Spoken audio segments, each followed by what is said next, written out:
Mister Juric, eccolo Buonasera qua. mister, ben Forse ancora ritrovato. fermo, si è fermato ancora a Verona, chissà, mister. Cosa sta facendo? Ah! Direi che... Mia valigia. Come sta dopo questa altra sconfitta? Li mortacci tu e dei tuoi, cioè, tu con grande cagata però c'hai abbonamento. No. Tu domande intelligenti non sai neanche fare. Cioè per te cervello è come stinchi, ti accorgi di avere solo quando prendi botta. Esatto, Non so, cioè è vero. come se tu chiedi a Di Marco se è contento di avere Cerega. No. È come se tu chiedi a Conte se a lui piace andare a Trieste quando c'è Bora. Cioè, la tua domanda c'è già risposta. Io sto come uno che ha valigia sul letto, quella di un grande viaggio. Ho pagato affitto in anticipo, ma dato fino a maggio.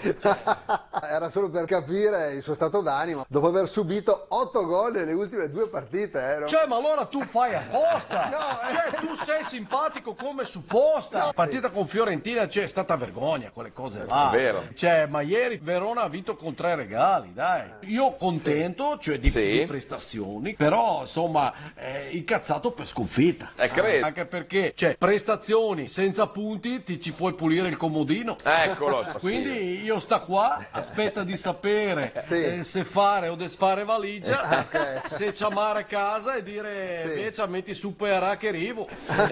Ha speso belle parole per Verona, ha detto che a casa sua è stato veramente commovente quasi, No, come cioè no? sì, cioè non è ancora a casa mia, prima deve finire a pagare mutuo. Però, cioè, mia anima è legata con Verona. Cioè io quando dice va a casa mia è Verona. Ma che bello. Cioè, io ho stato da dire. No, non pianga come al solito, ma adesso torni un attimo. Sì, ecco, sì. Scusate, ma io quando parlo di quelle cose là, cioè io emoziono come Boccetta quando domanda a Stropetta se dà bacio con lingua trivella. Come quando tu lasci il dente di latte sul comodino e mattina ti svegli catti moneta.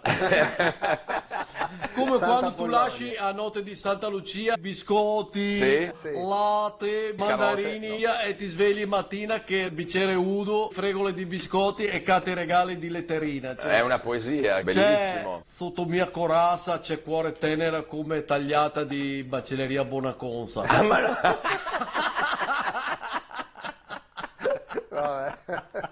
Cioè sotto scorzatura mia c'è polpa morbida come pigiama di bombasone, cioè altra immagine stupenda. Sai cosa io dice a te? Cosa dice? Quasi spera che finisse in presa questa solfa, che Roma esonera me, che io sta fino a maggio su divano, va da psicologo di Francesco. Bravissimo. Io spero che torno a Verona. Là. Perché io a Verona non sto No.